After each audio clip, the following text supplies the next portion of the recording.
Bienvenue sur les news de Samir. Aujourd'hui, on va parler de politique intérieure en grande partie, la situation économique en France, avec ce nouveau gouvernement, enfin nouveau, j'ai envie de te dire, c'est les mêmes quoi. Ce nouveau gouvernement au pouvoir qui va faire casquer les Français plus encore, hein. De toute façon, vous avez voté pour eux, vous vous êtes concentré sur les abayas, eh ben ils vont continuer. Vous allez voir, ça va être très intéressant. Au moment où en Ukraine, Zelensky est venu en France et a réussi à récolter plusieurs milliards, on explique que les Français vont devoir se faire pigeonner encore plus, que ce soit sur l'électricité, sur les fonctionnaires, sur ceci, sur cela. C'est juste incroyable pour montrer un peu l'hypocrisie de ces gens-là.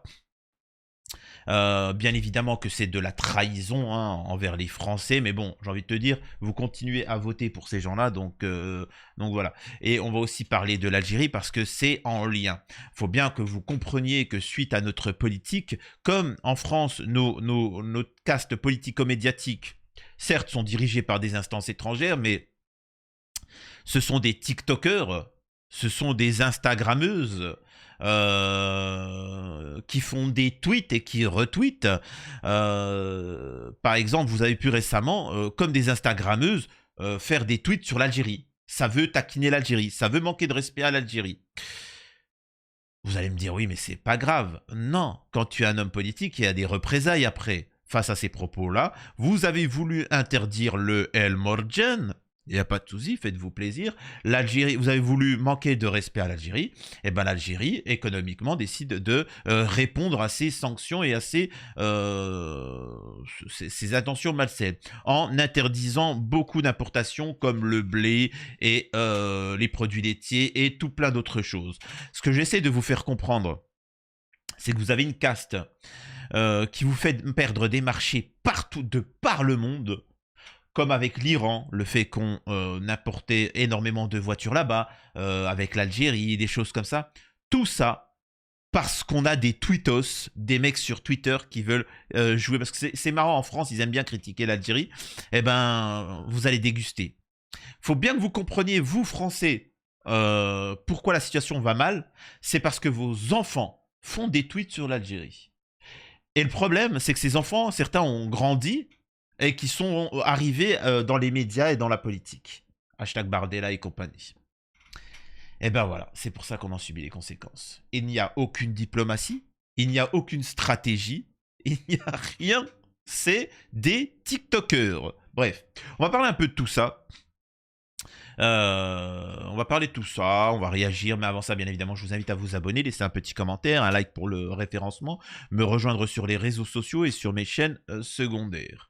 Alors, avant de parler du fait économiquement, comme quoi vous allez tous encore plus déguster, hein, et je l'avais déjà expliqué. Comprenez que l'électricité, par exemple, c'est multiplié par 10. C'est-à-dire que quand tu payes, par exemple, toi qui m'écoutes, tu payes l'électricité, par exemple, 150 € par mois, il faut bien comprendre que la réalité, en France, à l'heure actuelle, ça nous coûte 1500 €. Alors avant, on faisait du fric, hein, on gagnait de l'argent, c'était l'électricité avec nos centrales, bref. Ce que je veux dire, c'est que maintenant, les vrais tarifs, c'est 1500 €. Ce qui veut dire que toi, tu dois payer 1500 € plutôt que 150. Tu vas me dire, mais je peux pas. Personne ne peut. Eh bien, demande à toutes les entreprises. C'est-à-dire qu'il y a un bouclier qui vous protège. Alors, le bouclier, encore une fois, normalement, tu payes l'électricité 10 balles hein, le mois. Hein. Mais l'État s'est fait un bénéfice et ils ont grandi en taxant encore plus. Je t'explique. Ensuite, on te dit, non, mais on va te donner un chèque pour pouvoir payer. Non, les gars, ne me donne pas de chèque. Ne me donne aucune aide. Je travaille, j'ai mon argent, t'inquiète. Mais évitez de me taxer. Et en fait, les entreprises, une bonne partie des entreprises, eux, n'ont pas ce bouclier. Donc, ils payent x10. Et c'est pour ça qu'elles ferment toutes. Je t'explique. Parce que là, on est en train d'augmenter petit à petit pour vous. Petit à petit. Depuis un an, je crois 40% d'augmentation. Et on va continuer. On va continuer. Et ainsi de suite. Jusqu'à arriver à 1500 € par mois. Mais Samir, c'est impossible. On ne peut pas payer 1500 € d'électricité. C'est le but, espèce d'idiot. T'as pas compris que c'était le but? Bien évidemment que tu pourras jamais payer. Même dans 10 millions d'années, tu pourras pas payer. Mais ce qui veut dire que tout Français va s'endetter. Tu vas t'endetter, Billy. C'est-à-dire que tu vas arriver à la fin du mois, c'est-à-dire je travaille, j'ai mon salaire de misère, et pourtant je me retrouve tous les mois à avoir une dette de 1000 euros juste pour payer l'électricité et manger.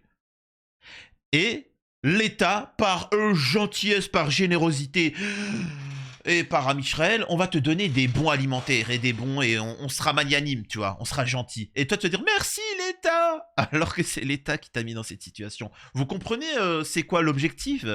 Ça sert strictement à ça, tu vois. Mais pour l'instant, n'oubliez pas, Abaya les gars, là, Abaya, c'est ça l'essentiel. Bref. Premier sujet que j'aimerais quand même aborder, c'est Zelensky. Hop, voilà. Zelensky présent à Londres et à Paris ce jeudi.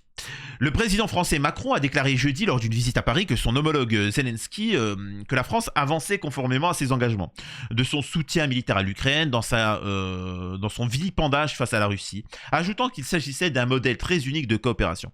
Alors que la guerre entre l'Ukraine et la Russie est entrée dans son 32e mois, Zelensky effectue cette semaine une tournée européenne avec l'objectif de s'assurer d'un soutien militaire continu des alliés de Kiev, dont les troupes sont en difficulté face à l'armée russe dans l'est ukrainien. Il plaide également de longue date pour une levée des restrictions à l'utilisation d'armes de longue portée fournies par les Occidentaux pour des frappes en profondeur sur le territoire russe. Alors, je vais pas vous mentir, je m'en balèque. Là, ça blablate, ainsi de suite, tout ça, je m'en fous, ça m'intéresse pas. Moi, ce qui m'intéresse, c'est la France. Et donc, forcément, l'argent, voilà. Donc, Zelensky a dit avoir présenté à Macron son plan pour la victoire, rejetant des informations qu'il a décrites comme de la propagande russe, selon lesquelles il s'était déplacé pour discuter d'un cessez-le-feu. S'exprimant aux côtés du président français depuis la cour de l'Élysée, il ajoute vouloir que le prochain sommet pour la guerre en Ukraine se tienne en novembre.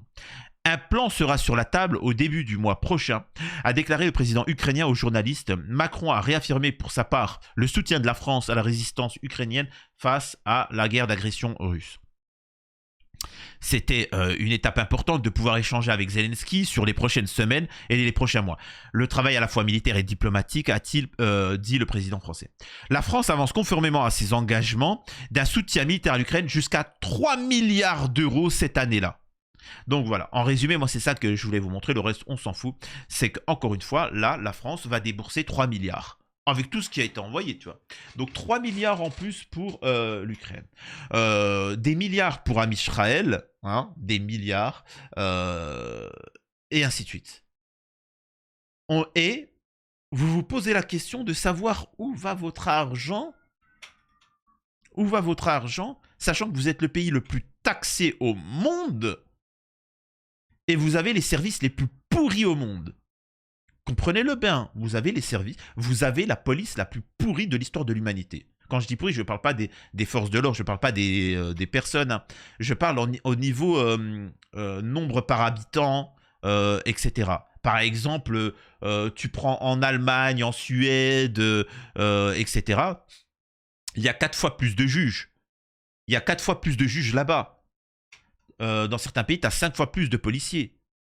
T'as 3 fois plus de profs. Enfin, vous comprenez la problématique derrière. Mais, ah là, sacré français. Donc voilà, ce qui me permet, moi, déjà là, c'est pour parler comme quoi que l'argent, c'est no limite pour l'Ukraine, c'est no limite pour les intérêts d'Amisraël et ainsi de suite. Et concernant, par contre, nous, voilà ce qu'il en est.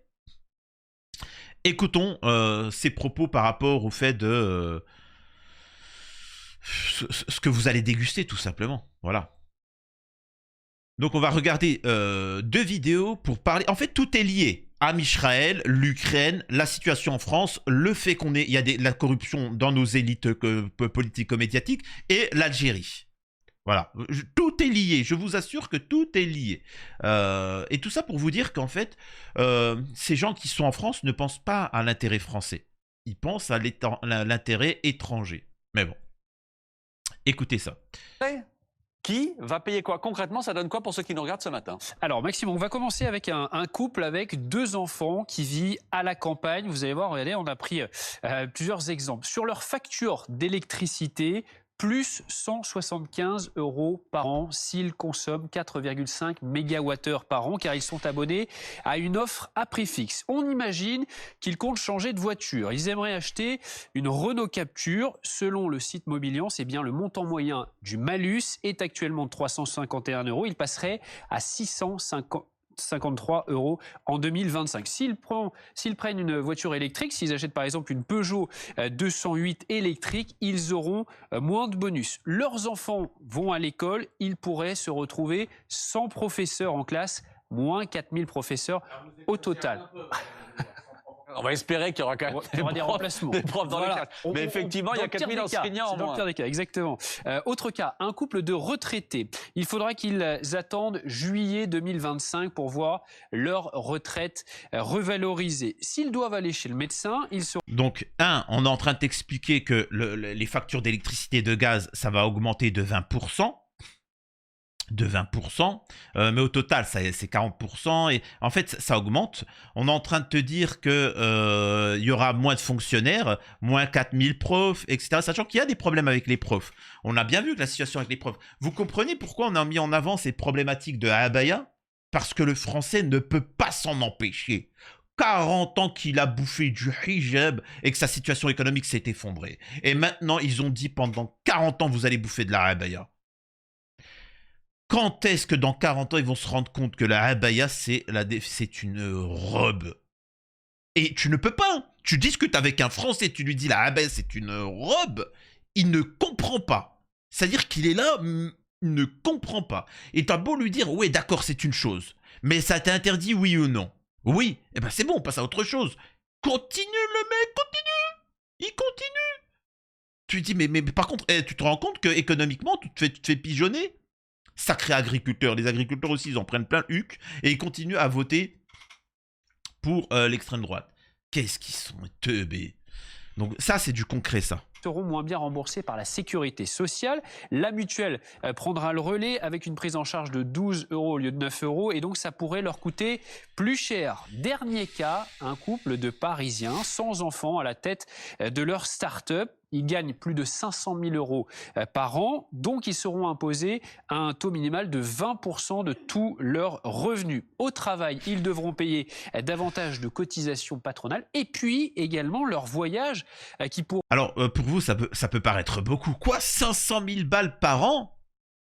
Les gars, 500 000 balles, c'est quoi? Ça fait 40, allez, on va dire 46 000 balles par mois? Pour une société? C'est pas beaucoup, 46 000 balles par mois. 46 000 balles, c'est pas beaucoup. 46 000 balles. Alors certains vont se dire, ouais, 47 000. Oui, alors il y a certains étrangers, par exemple. Là, si on a des camarades en Algérie qui se disent quoi? Waouh, bien 46 000 €. Ouais, sauf qu'après, il faut enlever l'électricité, ton local, ton machin, ton ceci, ton cela, les employés, les charges, les cotisations, l'imposition, surtout, hein, c'est-à-dire que t'as tout. À la fin, je peux vous assurer qu'il leur reste un SMIC. Et là, j'aimerais juste vous faire comprendre, est-ce que vous comprenez pourquoi les gens pètent les plombs? Tu t'imagines, tu te fais 50 000 balles par mois, et tu te retrouves, une fois que tu as tout, comprenez-le bien en tant que chef d'entreprise, tu te retrouves avec 1 500 €. Au bout d'un moment, tu te dis quoi? Mais je m'en balèque. Et c'est pour ça que l'État a besoin, pour cette personne-là ne se révolte pas, de lui faire agiter quelque chose, c'est-à-dire la abaya. Abaya.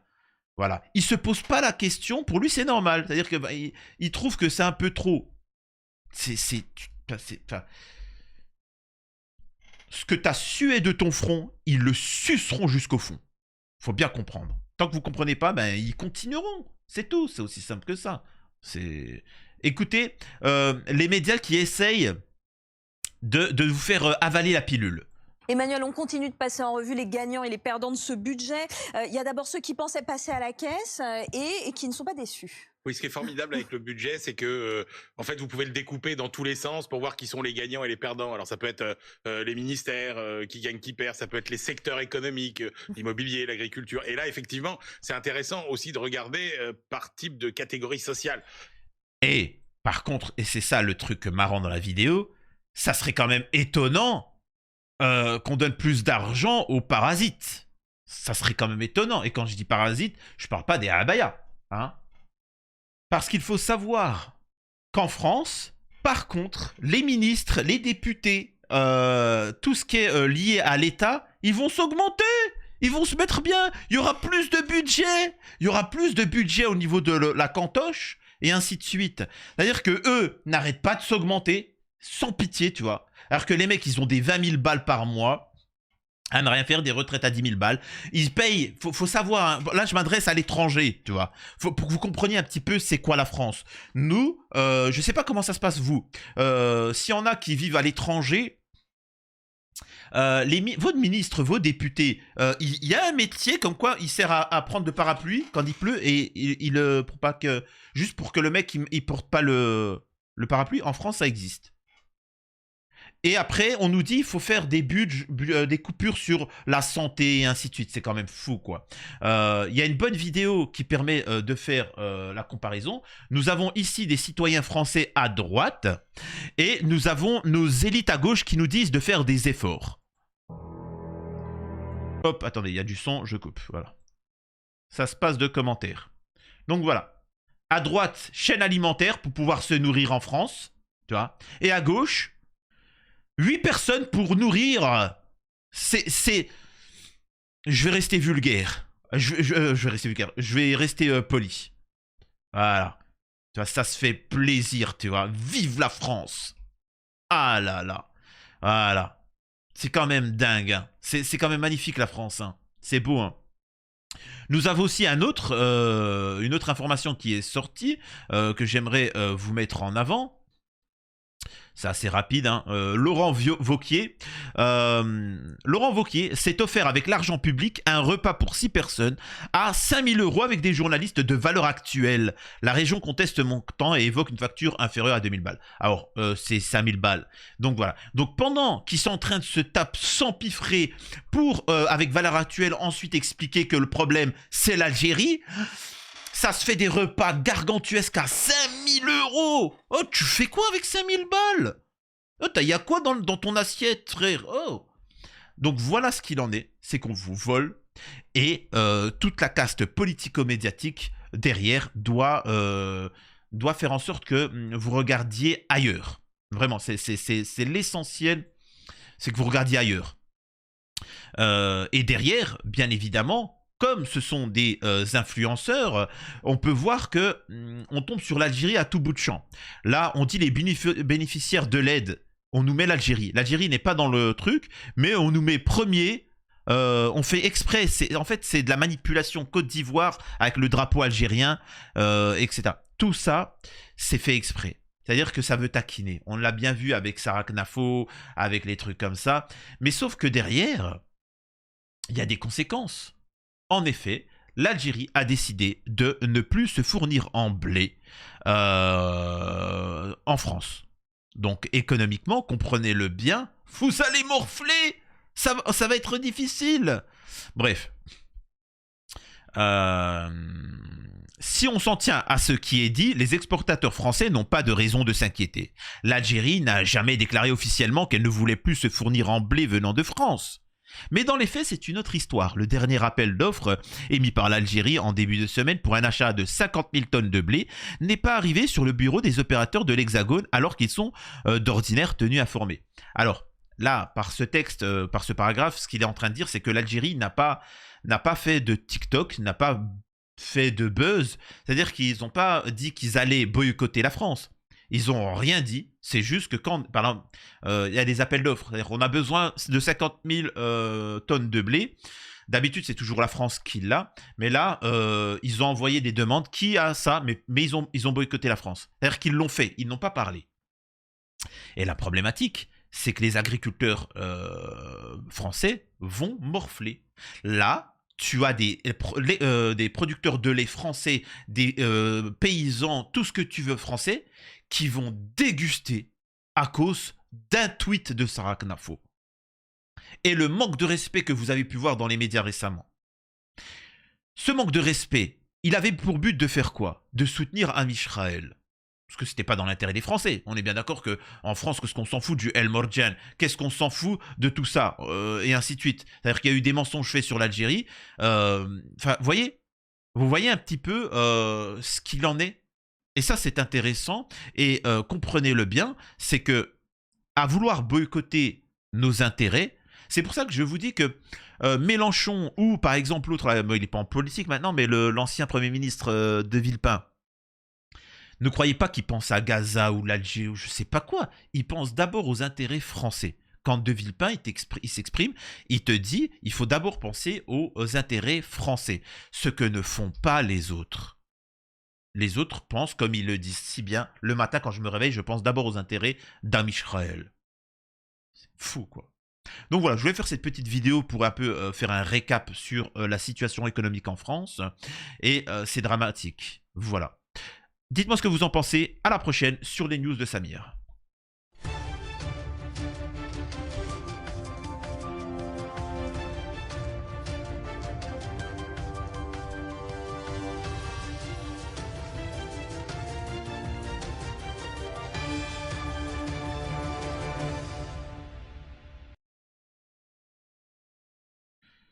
J'aurais pu parler rapidement aussi de cette pâte à tartiner en France qui veut surfer sur le buzz de la El Morjan, mais qui n'y arrive pas. On voit que tous les médias français en ont parlé, et ainsi de suite, mais ça ne marche pas, tu vois.